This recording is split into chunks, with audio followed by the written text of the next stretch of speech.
Alors MB, comme vous savez, nous sommes les spécialistes dans la fabrication de godets concasseurs, godets cribleurs. Ça fait presque 13 ans qu'on fait ça, donc on est un peu les premiers concepteurs de ce produit. Là, ça sera le 5e Intermat qu'on fait. Chaque Intermat, on vient avec des nouveautés, bien évidemment. On a commencé avec 4 modèles il y a 10 ans.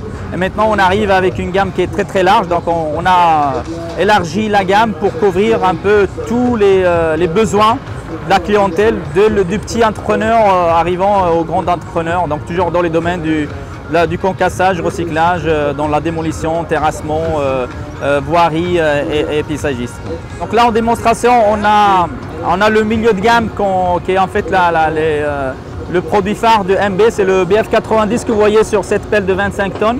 Donc BF90 c'est un concasseur à mâchoire à double mouvement. Le double mouvement c'est important parce que s'il permet d'avoir une force de frappe de concassage qui est très importante, qui dépasse les 1000-1300 bars.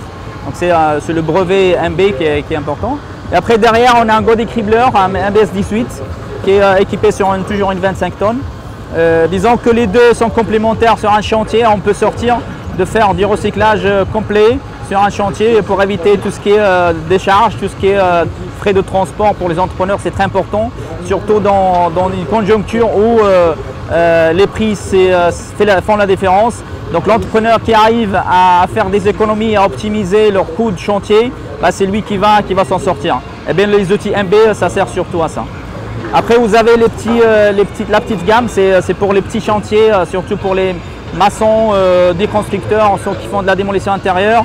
C'est le MBL 160 et le petit cribleur, la nouveauté qu'on présente sur Intermat. On peut les monter sur des mini-chargeuses n'importe quelle marque.